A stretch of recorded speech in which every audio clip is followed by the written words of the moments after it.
Could we have the roll call? Commissioner Kramer? Here. Commissioner Lieberline? Here. Commissioner Fritzl? Here. Commissioner Rossen? Here. Commissioner Reed? Here. Commissioner Rodriguez-Elkins? Here. Commissioner Sperber? Here. Assistant City Attorney Brendan Findle? Here. City Planner Sienna Reed? Here. We have a quorum. Thank you. Could we stand for the Pledge of Allegiance, please?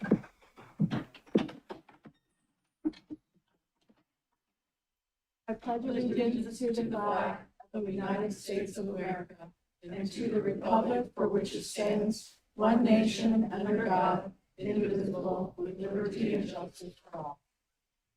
Thank you. Almost fell out of my seat.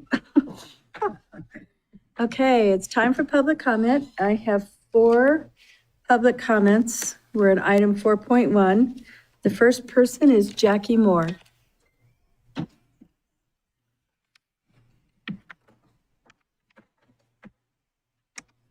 Public speaking makes me nervous, so I'm going to read mine. Thank you. You have 3 minutes. You have 3 Oh, minutes. thanks. Okay. Thank you. My name is Jackie Moore, and I live in Wingfield Springs on the 10th fairway of the Lakes Course. We purchased this tract home in 2015, and we've put over $200,000 in improvements for our forever home. I've lived in Sparks for 33 years. I understand that the developer is not legally required to continue operating the golf course, but that is not the issue before you. The issue is whether homeowners in a fully built-out master plan community have the right to reasonably rely on the fundamental character of the neighborhood they were sold. This is not just about land use. It is about reasonable reliance, fairness, and trust. Families made life-altering financial decisions based on what was clearly represented as a golf course community, open space, and a specific quality of life. Homes were marketed and sold at a premium because of those representations. If those promises were never meant to be relied upon, then why were they made, and what protections do homeowners actually have? This developer has benefited for 29 years from that vision, profiting from the very expectations they now seek to dismantle. And now, after the community is fully built out and homeowners are locked in, they seek to fundamentally change the rules. Yes, the developer owns the land, but does ownership grant them unlimited discretion to rewrite the character of a community after the fact, especially when doing so directly harms those who relied on the original plan? This is precisely why zoning, master plans, and governing documents exist, to provide certainty, stability, and fairness. Critically, this proposal goes beyond simply closing a golf course. It seeks to convert designated open space into additional housing at a density that was never originally contemplated or approved.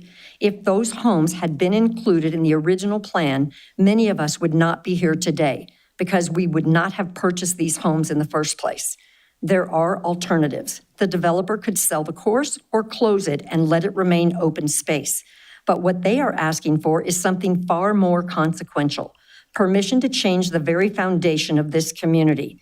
And if that is allowed here, it raises a serious question. Where does it stop? Approving this change would send a message that long-standing plans, community designations, and homeowner expectations can be overturned when they're no longer convenient. That undermines not just this neighborhood, but the integrity of the planning process itself.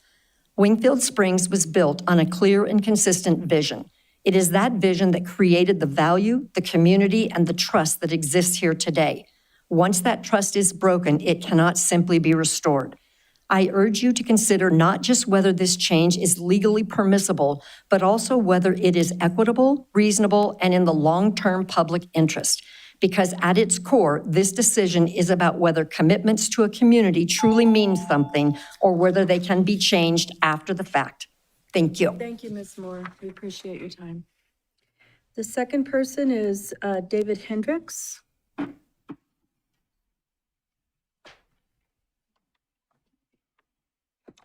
Hi, thank you. Thank you for the opportunity from the Planning Commission, the city staff, and the interested parties in the area.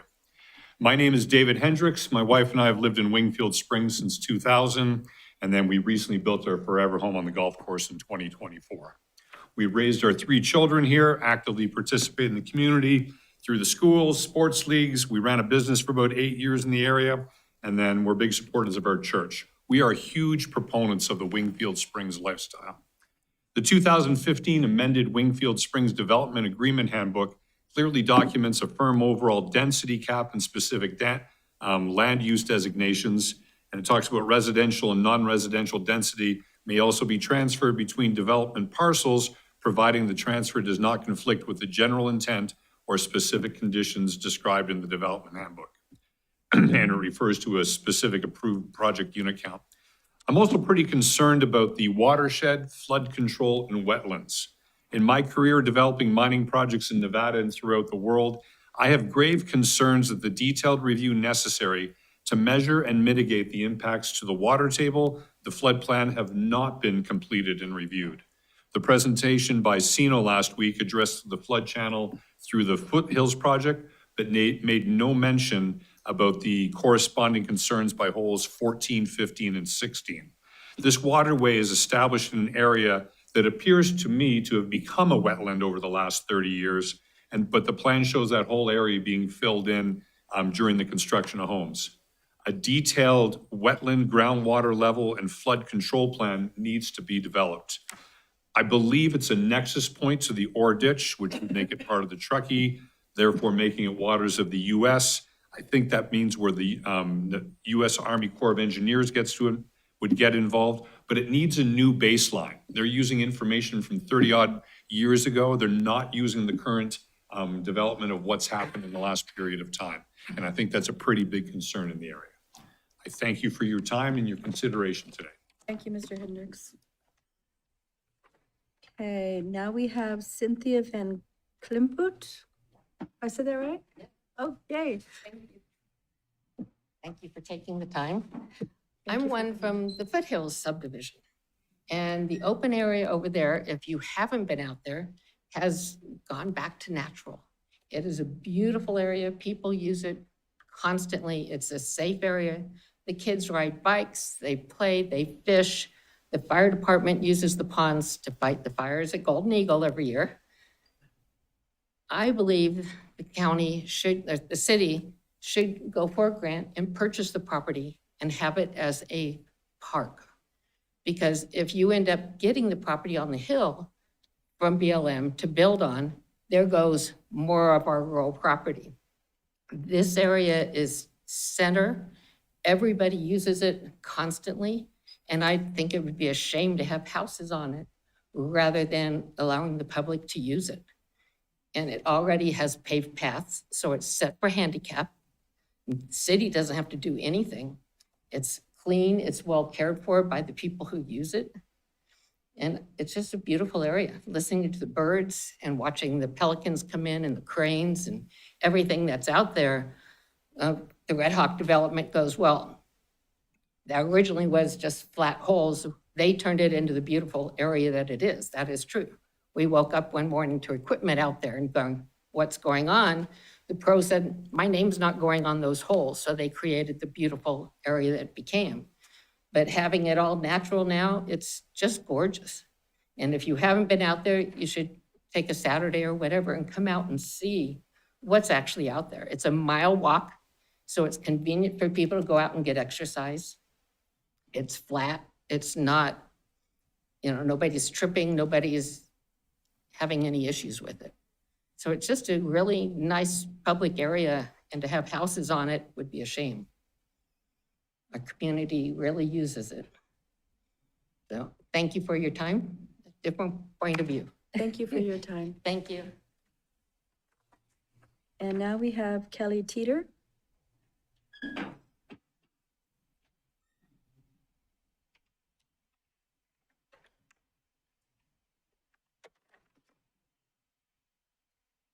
Hi, my name is Kelly Teeter. My husband Greg and I moved to Winfield Springs 2.5 years ago.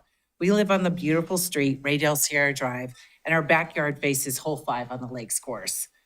To start, I want to compliment the City of Sparks for supporting the Red Hawk Golf Course in the Winfield Springs community since it was built over 20 years ago.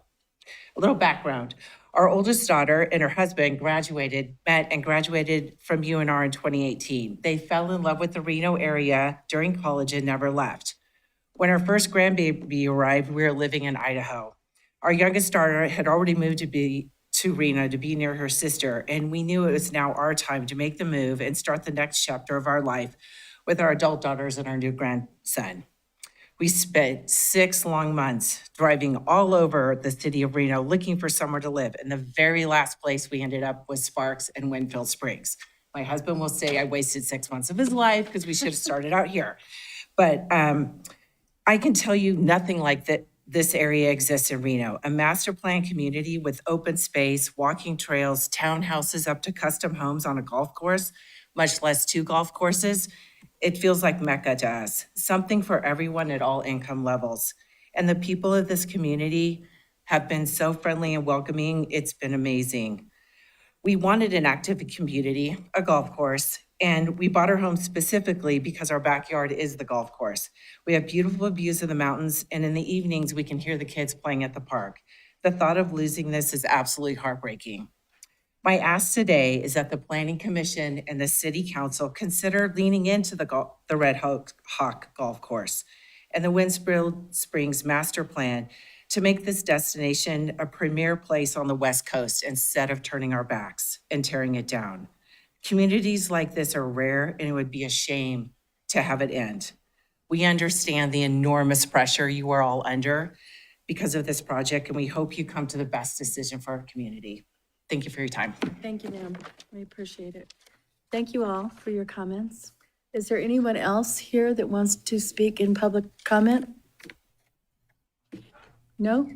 Okay, we're going to close public comment and move on to 5.1, approval of the agenda. Can I have a motion to approve the agenda? Possibly. Yeah, I know, it's like not coming very quickly. Pardon? Maybe.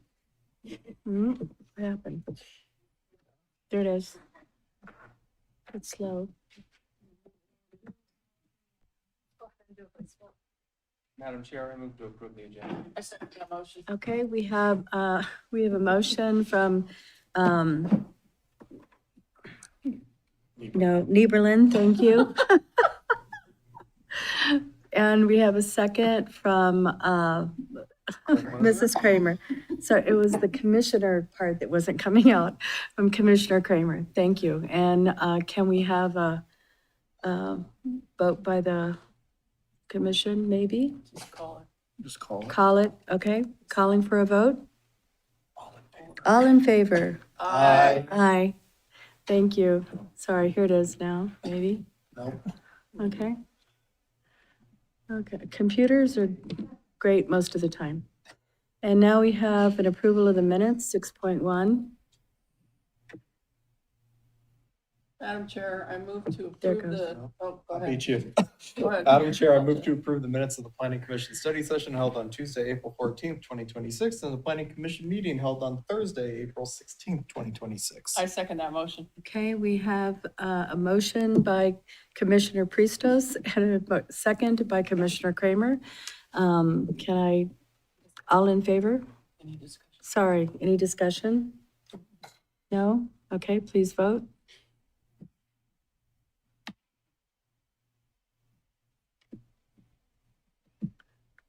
Go back. 6.2, was that included in the last one, or is that separate? Okay. So 6.2, consideration, discussion, and possible action to approve the minutes of the CIAC study session.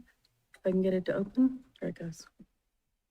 Madam Chair, I move to approve the minutes of the CIA study session held on Tuesday, April 14th, 2026, and the CIAC meeting held on Thursday, April 16th, 2026. I second that motion. Okay, we have a motion by Commissioner Priestos and a second by Commissioner Kramer.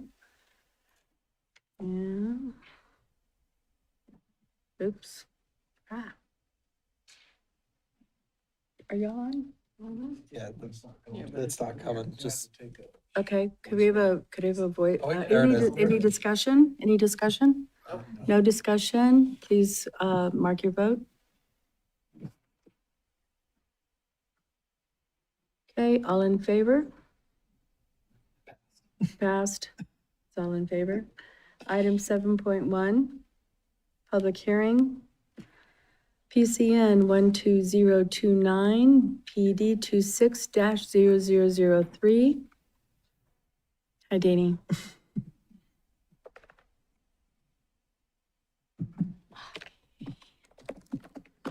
Good evening, Madam Chair, members of the Planning Commission. My name is Dani Ray. I'm Senior Planner, here to present this item to you today. So on this slide, you can see the blue boundary of the 874.2 acre entire Cali Ranch plan development. Outlined in red is the 98.4 acre Cali Ranch North Phase 3 plan development, generally located east of Pyramid Way, west of David Allen Parkway, south of Wingfield Hills Road, and north of Sparks Boulevard. The City Council initially adopted the Cali Ranch North Phase 3 Development Handbook, which I'll just refer to as Handbook from this point forward, in 2007, which established residential, commercial, community park, and open space land use categories. There have been several amendments to the handbook, the most recent just last month, which brought the handbook into conformance with the tentative and modified the minimum floor area ratio, FAR, villages 13 and 15, modified commercial architectural development standards and allocated trips based on approved traffic analyses to villages 13, 15, 25, and 26. So this request seeks to amend the handbook by modifying parking ratios applicable to medical uses in Cali Ranch North Phase 3 plan development and decreasing the overall parking counts for the medical campus in Village 25. Modifying medical campus signage to reflect renowned branding changes to provide more flexibility for signage design.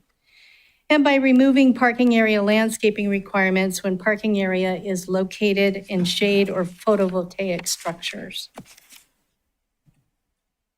So of note, staff are currently reviewing a companion administrative review. It's AR 26-0009 to construct a 125,203 square foot, 3-story medical office building on an 11.48 acre portion of Village 25. The medical office building, which includes an ambulatory surgical center and treatment center and an urgent care facility, is identified as Phase 1 of the medical campus. A hospital and 2 additional medical office buildings are identified as Phase 2. Approval of the administrative review is contingent upon approval of this request to amend the handbook. So this request also seeks to modify the minimum parking ratios for certain medical uses to align with the Institute of Transportation Engineers, or ITE, parking rates as shown on the table in the screen.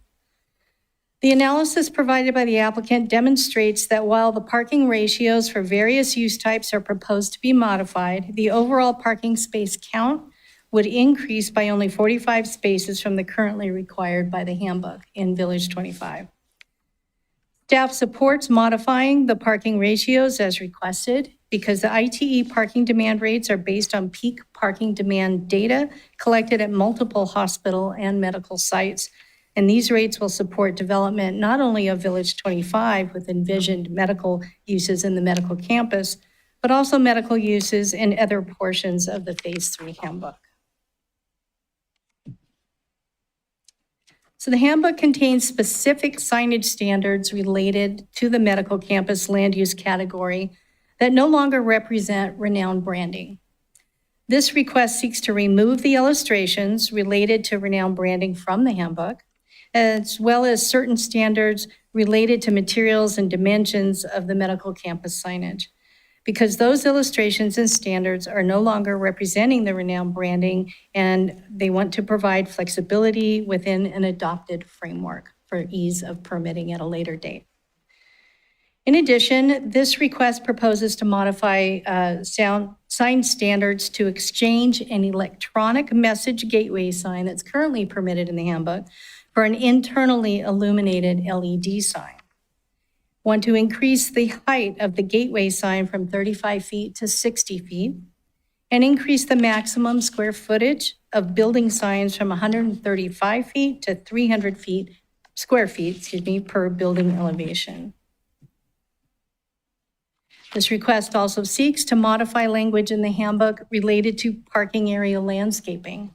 As proposed, requirements for landscape islands and tree plantings would not apply under parking shade structures, including those designed to support photovoltaic or solar array systems, since a lack of direct sunlight would impact the sustainability of the landscaping.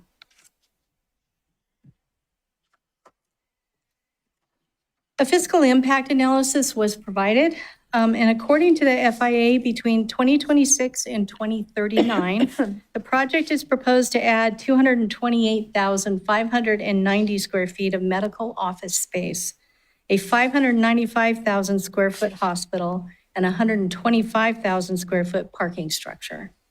This project's anticipated to generate a revenue surplus to the City of Sparks General Fund in the amount of $16.3 million over the 20-year analysis period. The project is anticipated to generate a revenue surplus to the city's road fund in the amount of $33 million over the 20-year analysis period.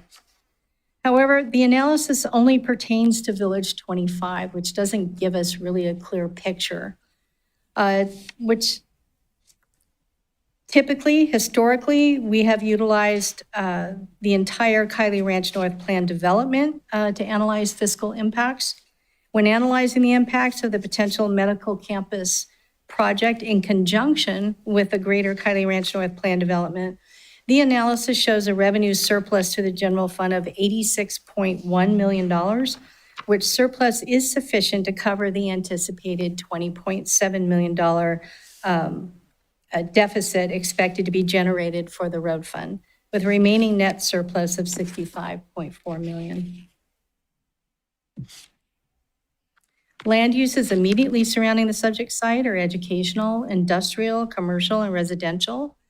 We have to the north, we have the Belimo Industrial, and the south, single-family residential and multifamily residential.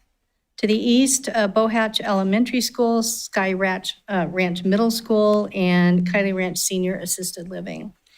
And to the west is undeveloped land.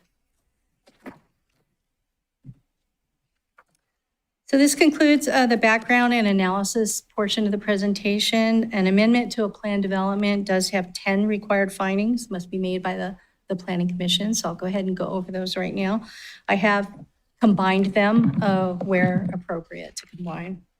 So for findings PDA and PDB, the requested modifications to development standards are consistent with the comprehensive plan because they'll facilitate commercial development in an area planned for commercial uses, promoting compact development and development flexibility in a location where infrastructure such as sewer, water, storm drains, and police and fire services are available, and providing potential for the continued growth of the Kylie Ranch North community for residents and businesses, supporting goals MG1, MG11, goals CC1, EV1, and EV2.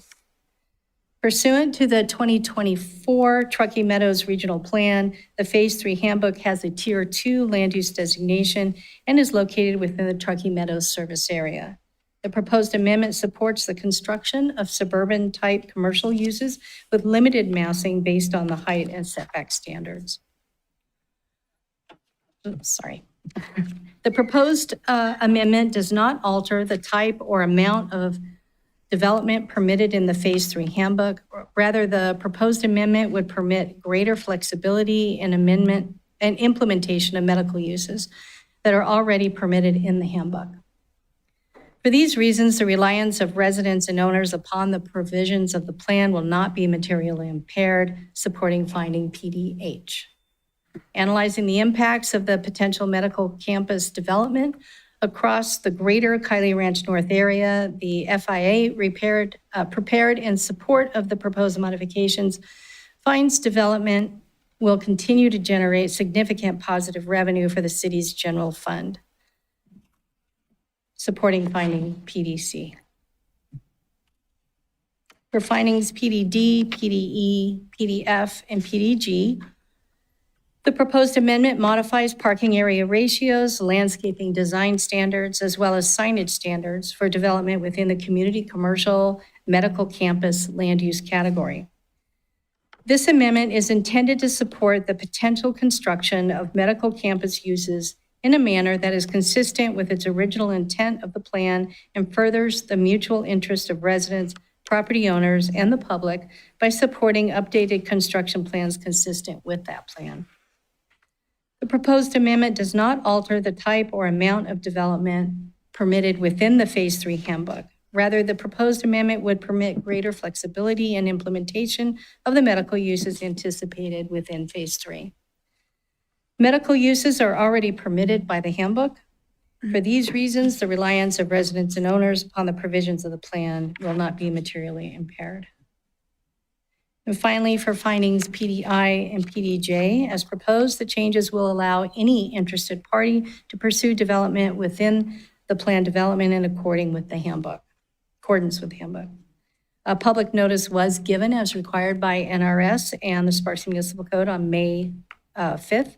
Total of 91 notices were mailed to all owners within the Phase 3 plan development and within 750 feet of the boundary, as well as published in the Reno Gazette Journal. As of noon today, there's been no public comment received by staff. Staff does recommend the Planning Commission recommend approval of this amendment to the City Council. And with that, I am here for any questions, as are the applicants. Thank you, Danny. Anybody have questions? No? Okay. Does the applicant wish to speak? No public comments from us, but happy to answer any questions. Okay, thank you. Any questions for the applicant? No? Okay, thank you very much. And so this is a public hearing section. Does anybody from the public wish to speak on this item? Okay, seeing no public comment, if we could have a motion. I'm sorry? Public hearing? Oh, I'm closing, to close the public hearing since we saw no one wanting it. All right, and so can I have a motion, please? Madam Chair, I move to forward to City Council a recommendation of approval of the request to amend the final approved plan for Kylie Ranch Phase 3 PCN 12029/PD 26-0003 based on findings PDA through PDJ and the facts supporting those findings as set forth in the staff report. Second. Okay, we have a motion to approve by Commissioner Kramer and a second by Commissioner Nieberlin. And is there any further discussion? Seeing no further discussion, please cast your vote.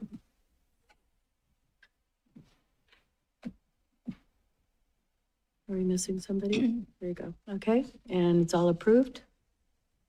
Motion passes. And now we have a public hearing for 3 items.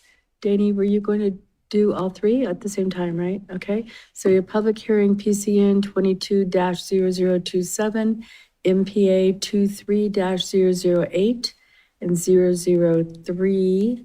Oh, that's a different number. And PCN 22-0027, RZ 23-0003, and also PCN 22-0027, CU 23-0008. I look different.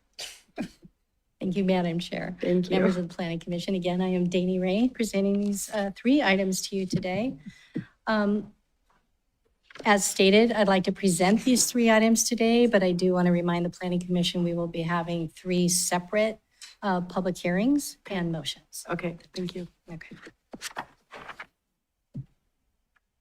Okay, so in this one, the subject parcel, it's 1.88 acre site, according to the assessor. The applicant's own engineers have surveyed it as 1.58 acres. So at some point, that will be corrected. Okay. It's located at 3940 Pyramid Way, shown here outlined in red. It's generally located near the southeast corner of Pyramid Way and Disk Drive, and is currently undeveloped. A residence once existed on this property, but it's been demolished some time ago, and there are still some ruins remaining on the site. So immediately surrounding the parcel is Bureau of Land Management, or BLM land, owned by the United States of America.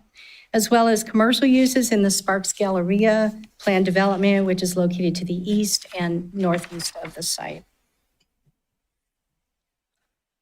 So the applicant has submitted a comprehensive plan land use amendment, a rezoning request, and conditional use permit request to support the use of a commercial mini warehouse facility on the subject site.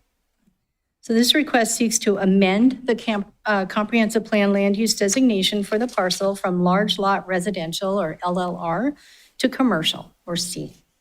To rezone the parcel from SF40, single-family residential, to C2, general commercial, and to obtain a conditional use permit to allow a mini warehouse as a primary use in the C2 zoning district.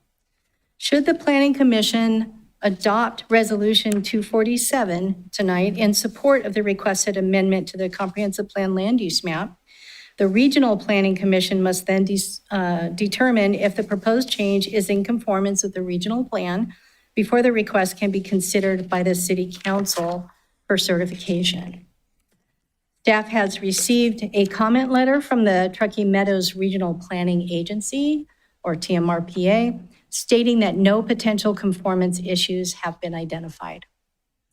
While typically the Planning Commission would render a decision on an application for a conditional use permit, because it is included with the MPA and the RZ and it's dependent upon their approval, the Planning Commission will make a recommendation to the City Council, which will consider the items after certification of the master plan amendment. So for the comp plan amendment, we'll begin there. The current large lot residential, LLR, comprehensive plan land use designation supports single-family residential uses up to 3 dwelling units per acre. This designation also allows open space, trails, schools, religious institutions, private recreational facilities, and public facilities, and is typically found near the outskirts of a city.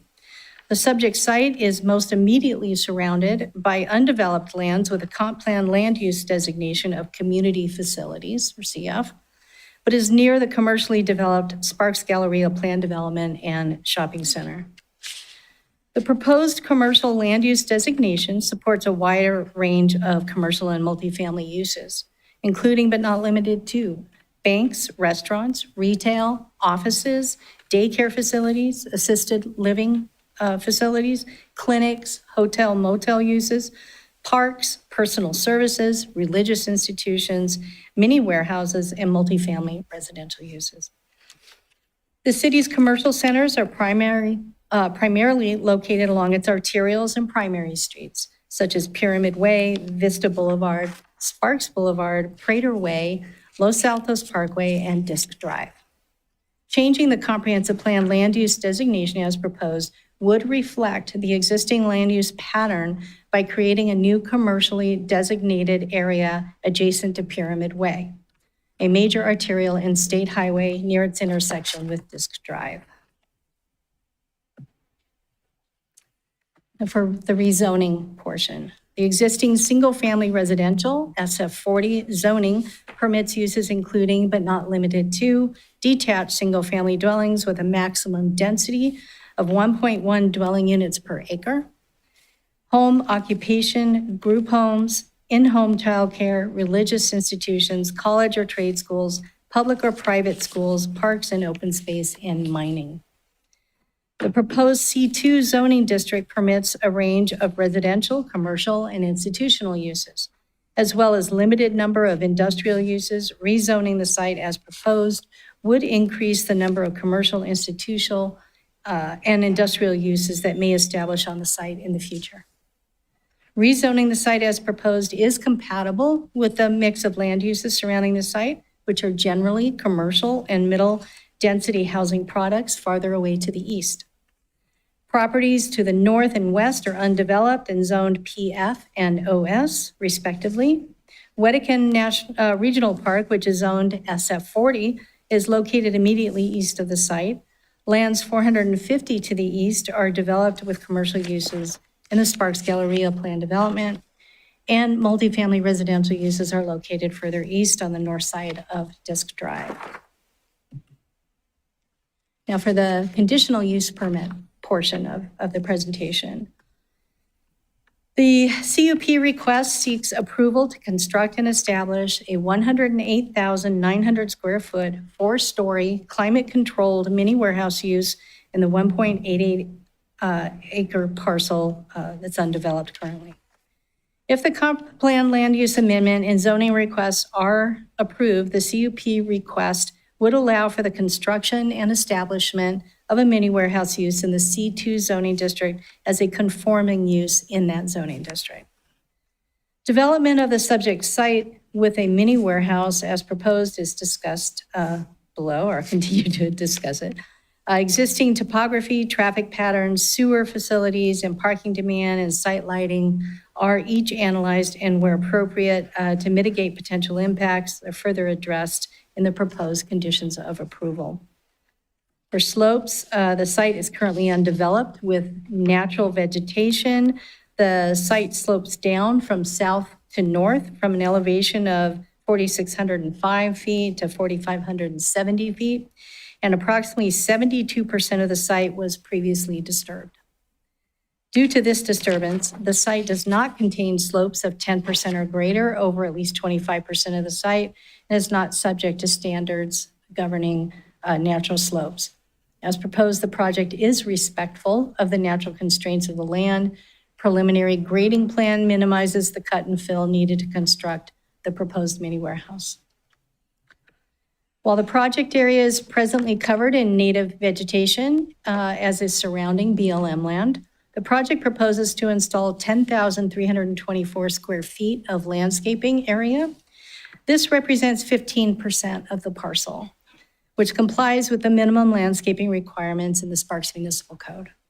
The project proposes adding 23 trees, 138 shrubs, and of the 23 trees provided, 2 trees are required for the 15 parking spaces along the Western Pyramid Way frontage are 12 trees, 8 of which are evergreen and 4 are deciduous. 5 ornamental trees are provided in other locations on the site. A parking analysis was prepared, and it identifies 15 parking spaces that are needed to serve the project. While the Sparks Municipal Code requires 55 parking spaces based on a parking ratio of 1 space per 2,000 square feet, it also allows for alternate parking ratios when supported analyses are submitted. The ITE Parking Generation Manual identifies 15 parking spaces are sufficient to serve the proposed use. Given the very low trip generation nature of a mini warehouse use, staff are supportive of the ITE analysis providing or finding that 15 parking spaces are adequate. The applicant also submitted a trip generation letter that identifies trips associated with the mini warehouse use. According to this letter, the mini warehouse use on the subject site is anticipated to generate approximately 158 average daily trips, 10 a.m. peak hour trips, and 16 p.m. peak hour trips. Given the average daily trips is below the city's threshold of 80 ADT per hour, a traffic impact analysis was not required. So a sanitary sewer main is located on Disk Drive, north of the site. However, the distance to connect to the main exceeds 1,000 feet. Sparks Municipal Code requires new development to connect to sewer facilities located within 300 feet of a site. While it is possible to connect to sewer facilities within Disk Drive, it is impractical. Staff and the applicant have worked with Northern Nevada Public Health and the Nevada Division of Environmental Protection to obtain permission to install a septic tank to serve the proposed mini warehouse use. Staff believes the septic tank is appropriate in this specific instance to serve a mini warehouse use that is estimated to generate a minimal 200 gallons per day of sewage. At Tuesday's study session, the Planning Commission asked whether or not the access road will be paved, as currently the paved area is only partway down the roadway while the remainder is unpaved. So the paved portion is here and ends right about there. So this is a short video to orient the Planning Commission to the project site. Go ahead and Do that for you. Like they swept it first. It's not a 360. I'm just kind of scanning over to where the Uh-huh. actual project site is. There's a fireplace back in through there. Yeah. Can run through And there's that also again. real quick. snakes too, Yeah. well, as I've discovered, as my dogs have discovered. Okay. So shown here is that paved portion of the road. The paved portion currently ends where the access road levels off. The applicant will be required to pave the access roadway to their project, not to the park. Okay, oh, there we go. Now we get to the architectural elevations. Proposed architecture for the 4-story building is well-designed, sensitive to the 20-foot change in elevation from the grade at Pyramid Way to the grade of the Sparks Galleria Shopping Center to the east of the site. While the building is intended to be 4 stories in height, from the perspective of Pyramid Way, it appears to be 2 stories in height because of the change in elevation. This limits the overall massing of the building from Pyramid Way. The full height of the building is instead seen from the eastern view perspective from the like Sprouts area. And additionally, the massing of the building is further reduced by the L-shaped southeast elevation. If the CUP request is ultimately approved, the proposed mini warehouse building is required to conform to the development standards of the Sparks Municipal Code, Commercial Districts section. Requires commercial buildings to include articulation on all 4 sides of the building, pedestrian scale features on the ground floor level, and articulated roof lines, all of which this particular project provides. The preliminary architectural elevations submitted by the applicant comply with those standards because they include considerable vertical and horizontal articulation. In addition, a variety of building materials, including stucco, brick veneer, aluminum accents, provide visual interest to the proposed mini warehouse and a preponderance of windows. The proposed colors are not only compatible with their surrounding terrain, but also the nearby shopping center. So this is the northeast elevation. This is the northwest elevation. And this is the southeast elevation. So this is the view from Pyramid. Oops. I'm sorry, that's the view from Sprouts. Yeah. This is the southwest elevation, the view from Pyramid.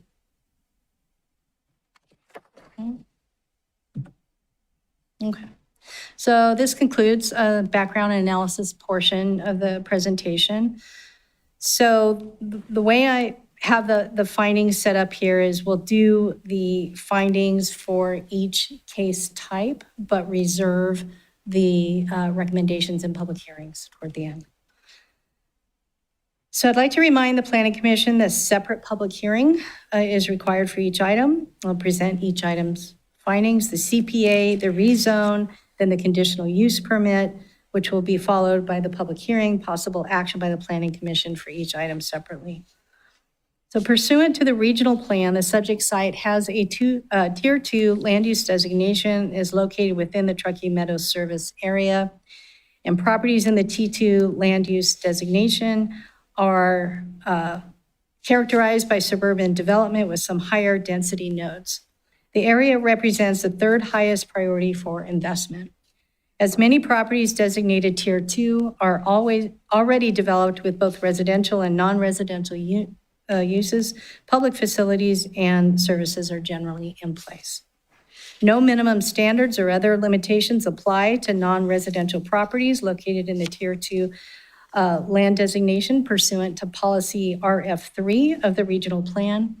The proposed amendment to the comprehensive plan land use map supports the use of the subject site for commercial purposes in a location where public services and facilities already exist and meet all applicable non-residential standards specified in regional plan policy RF3.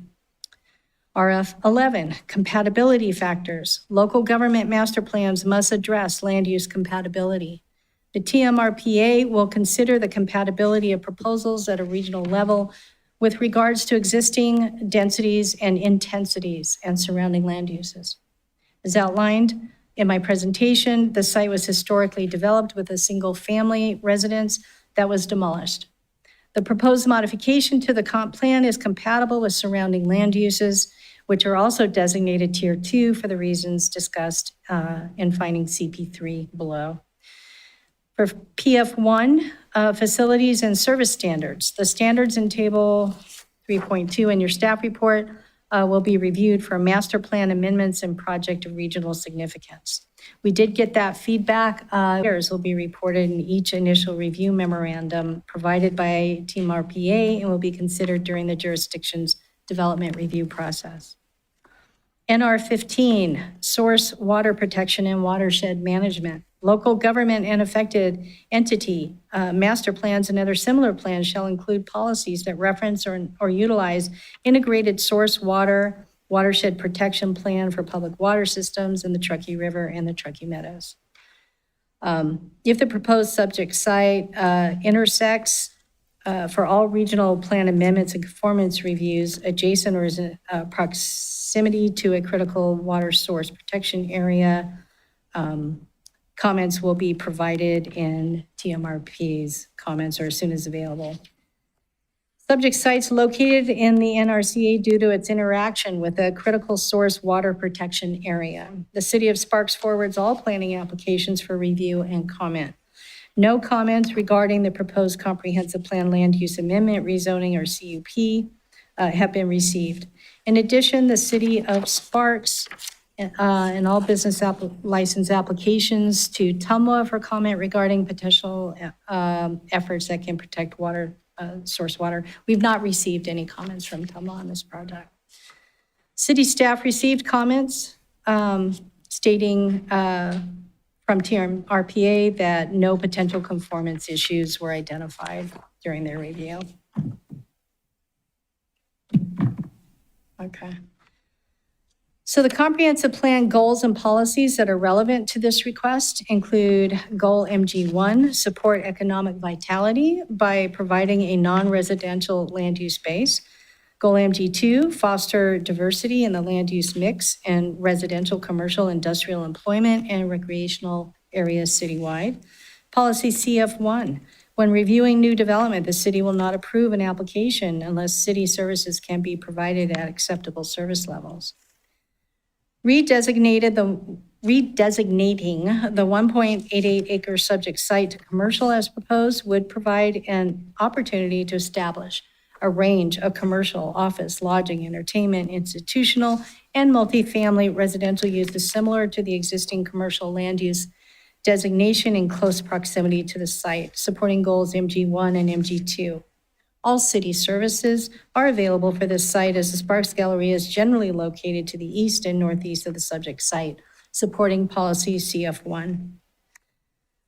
Although sewer services are readily available to serve the site, the connection point is located over 300 feet away and connection is not required pursuant to the Sparks Municipal Code. A septic tank is therefore being proposed to serve the mini warehouse use with the associated conditional use permit. All other uses permitted in the commercial land use designation and associated general commercial zoning district will require connection to city service lines. Subject site is currently undeveloped and is immediately surrounded by vacant BLM land, Wedekind Park, and the Sparks Galleria plan development. Changing the comprehensive plan land use designation for the subject site from large lot residential to commercial is compatible with the existing surrounding land use designations and developed uses that are generally commercial. Properties to the north and east are designated open space and commercial and developed with commercial uses, including retail and restaurant uses. Property to the south is designated community facilities and is partially developed with a park, with the remainder as open space. Property to the west is designated open space and is undeveloped.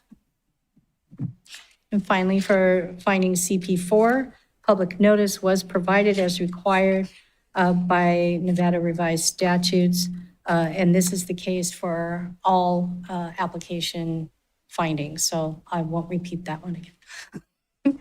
Neighborhood meeting was required by NRS and was conducted by the applicant's representative on May 11th via the Teams virtual format. I did attend that meeting.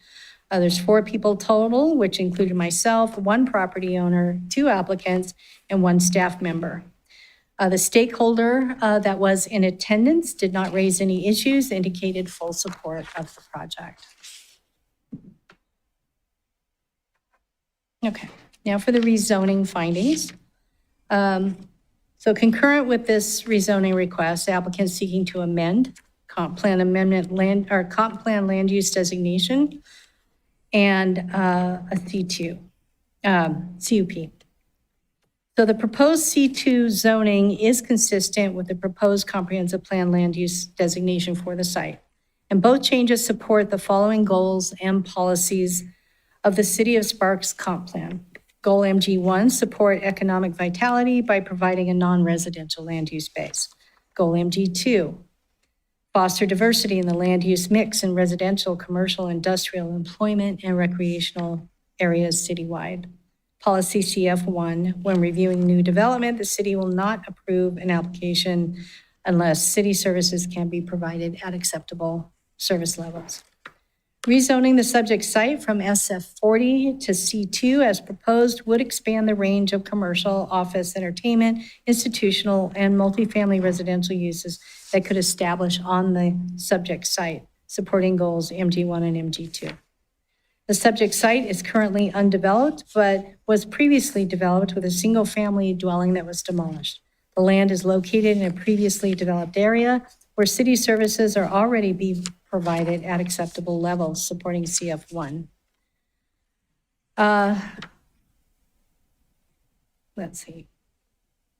Okay, staff received comment letter from the Truckee Meadows Regional Planning Agency indicating no conformance issues were identified.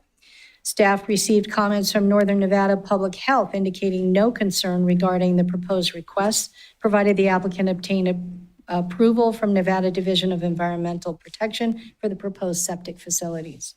Staff also received a letter from the Nevada Department of Transportation stating the agency would require encroachment permits for any work proposed in the right-of-way.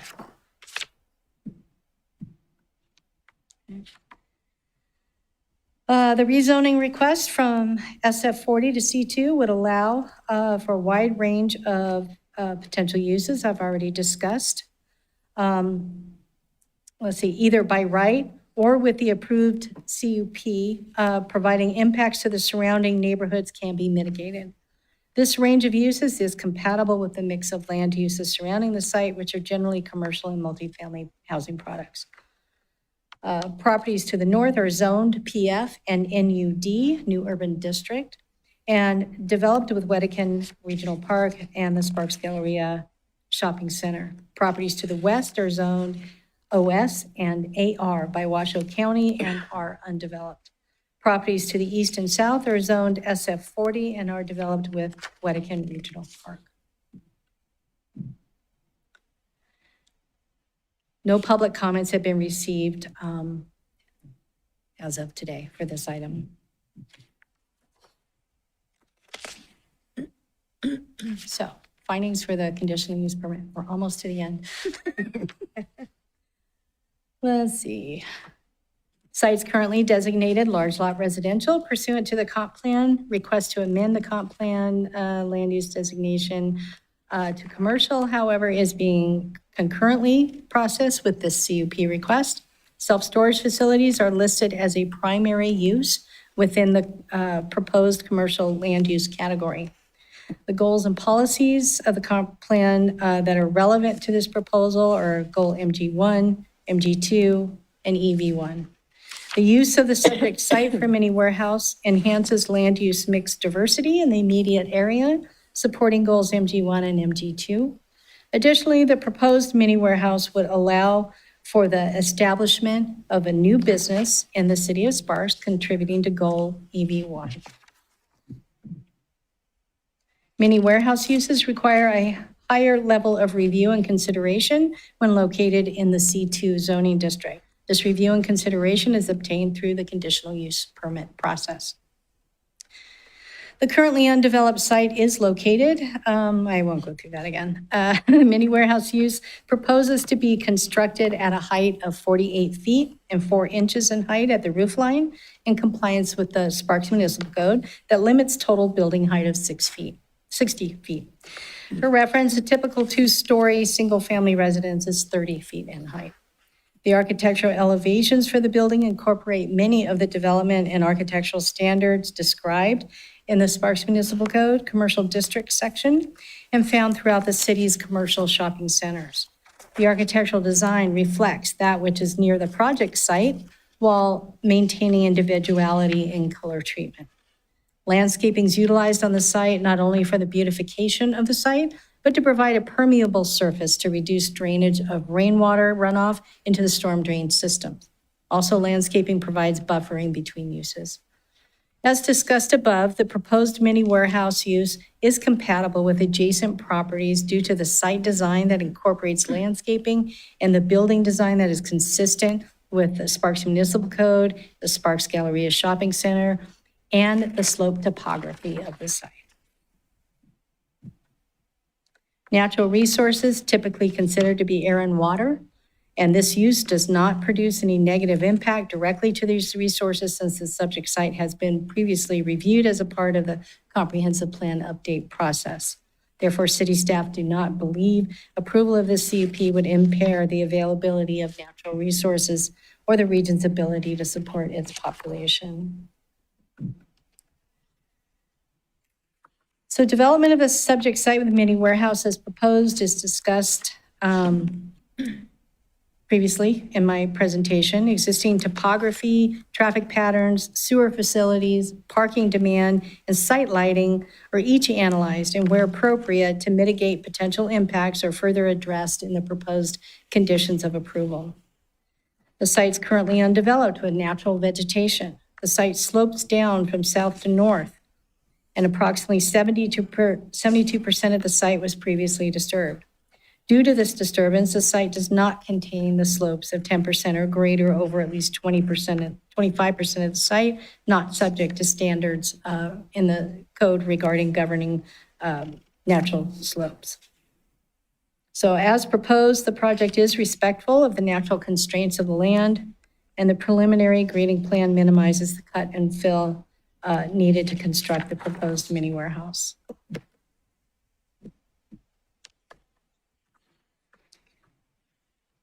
So the project does propose to install 10,324 square feet of landscape area as previously discussed in the presentation and shown on the landscape plan. For parking, the parking analysis provided gives an ITE recommendation of 15 parking spaces as compared to the Sparks Municipal Code of 55.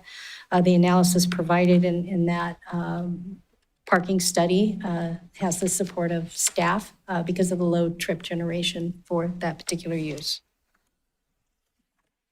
Let's see. Oops, there we go. And I think we're done. I think that's it. That's it? That's Are you it. sure? That's it, I'm sure. Good. The other was just about noticing, so we've already done that. You did a great job. They were all noticed at the same time. Thank you, you did a Yeah. great job. Are there questions for Danny?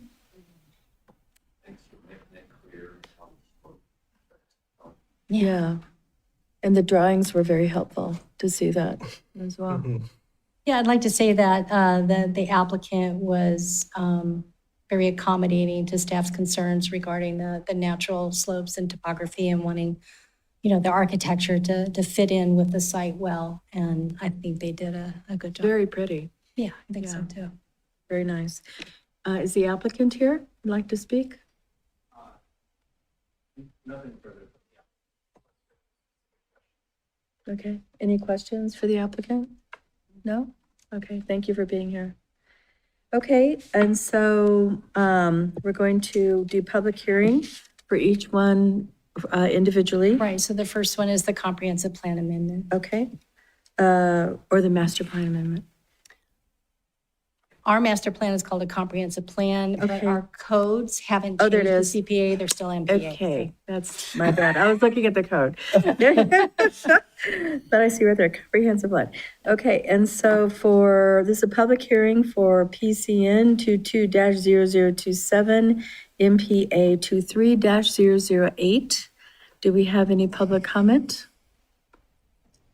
Yeah, I do have one comment. Sir, please come to the, and also identify yourself. Yeah, my name is David Hendricks. I live up in Wingfield. I like everything that was presented, all looked good. I understand there is no traffic study because of the number of trips. Is there a separate study that's done for traffic during construction? Because that'll be, end of the day, that road is an absolute mess right now, where you come off a Pyramid, go on to Disc. Is there some kind of control that's done in a construction project to address traffic issues that would happen? Because during construction, there'll obviously be a lot more big vehicles going in and out. And as I say, that corner is an absolute mess at the end of the day, coming from Pyramid going on to Disc there, which is where I believe this traffic would be going to, right? Because you can only come in from the one side. You have to come in from Pyramid to get to there, I believe, is the way that traffic's set up. So my question would be around the management of traffic during construction, specifically during rush hours. Thank you. Thank Thank you. you for your comment. Danny, would you like to address that?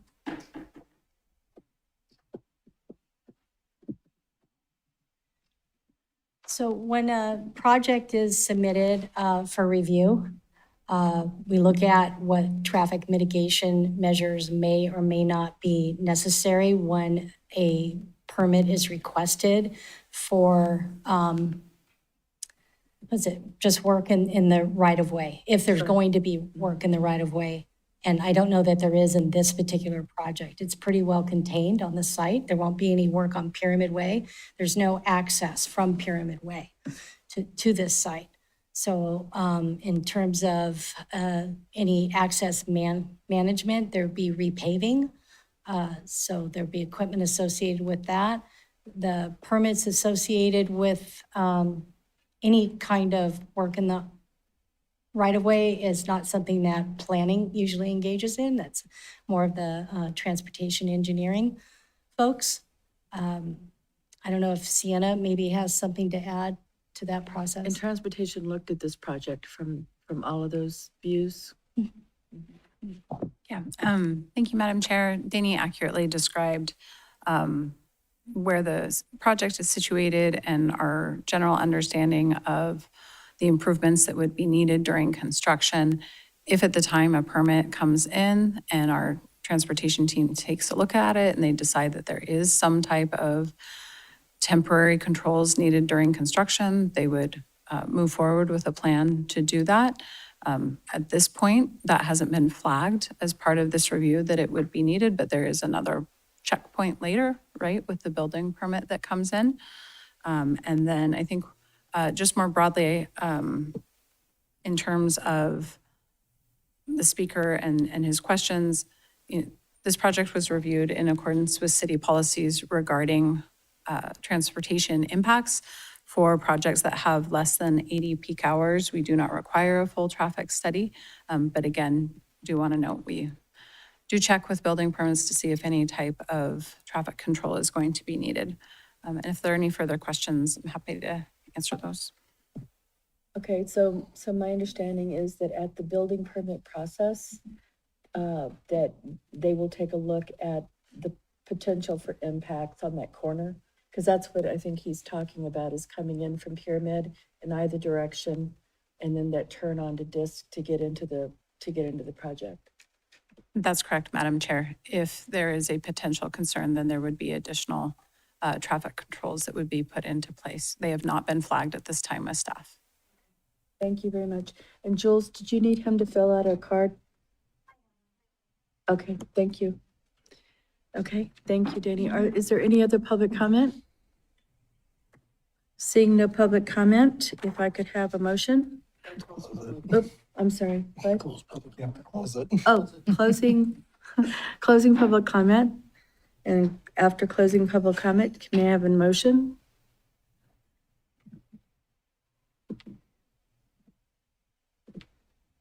Madam Chair, I move to adopt resolution number 247, adopting a comprehensive plan land use amendment, MPA 23-000-0008, associated with PCN 22-0027, amending comprehensive plan use designation for 3940 Pyramid Way from a large lot residential to commercial based on findings CP1 through CP4 and the facts supporting these findings as set forth in the staff report.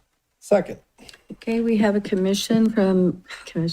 we have a motion from Commissioner Kramer and a second by Commissioner Prestos. Is there any discussion? Seeing no discussion, please cast your vote.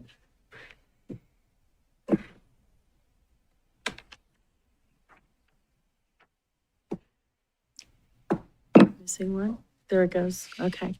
And so the motion is approved.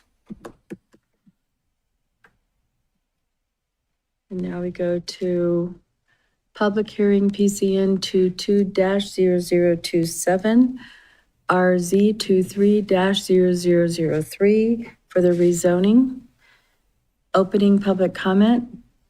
Do we have any public comment on the rezoning? Seeing no public comment on the rezoning, I'm closing the public hearing. And if I could have a motion. Madam Chair, I move to forward a recommendation of approval to City Council of RZ 23-0003, a request to rezone the site located at 3940 Pyramid Way from SF40 to C2 based on findings Z1 through Z3 and the facts supporting these findings as outlined in the staff report. I second it. Okay, we have a motion to approve by Commissioner Prestos and a second by Commissioner Rawson. Is there any discussion? Seeing no discussion, please cast your vote. And the motion is approved. Moving on to the third public hearing for PCN 22-0027, CU 23008 for the conditional use permit. Do we have anybody for the public hearing? Anybody for the public hearing? Seeing no public comment, I'm going to close the public comment and ask for a motion to approve. Madam Chair, I move to forward a recommendation of approval to City Council of CU 23-0008, a request to allow the establishment of a mini warehouse use at 3940 Pyramid Way based on findings C1 through C5 and the facts supporting these findings as set forth in the staff report and subject to the 11 conditions of approval as listed in the staff report. Second. We have a motion to approve by Commissioner Kramer and a second by Commissioner Prestos. Is there any discussion? Seeing no discussion, please cast your vote. 7:09 p.m. Sorry about that. And I think we're missing one. Mine says 6. Okay, and there's 7 now. Okay, and so the motion passes. Thank you, Madam Chair. Yes. If I may discuss next steps Yes, for please. these items? Thank you. So next it will go to the Regional Planning Commission for a conformance review. Okay, And we're anticipating support at this point. Then it would be scheduled to go to the City Council where they would certify the comprehensive plan amendment and schedule a first read, or it would be a first reading for the rezoning and to schedule for the second reading for the rezoning and the hearing for the conditional use permit. So that's the process ahead. okay, so from here it goes to regional planning and then to city council where they'll have the first reading For the And- rezoning, yeah. for rezoning. And certification of the comp plan amendment. Okay, and then there'll be a second reading as well. Second reading and discussion and possible approval of a conditional use permit. Very good, thank you. Very helpful, great job. Thank you so much. Thank you. That's a lot. Okay, and so item number 8, general business. Do we have anything, Sienna? We do not, Madam Chair. Okay, Item number 9, announcements, presentations, recognitions, and items of special interest. I have no items for the commission. Thank you, Madam Chair. Okay, thank you. And are there any comments from the board? No? Do we have any further comments from the public? Public have any further comment? Seeing none, let us go to staff comments and announcements.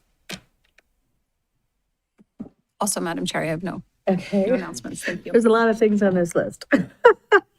And so for the commissioner, any comments or announcements for commissioners? Okay, seeing none, it's time to adjourn.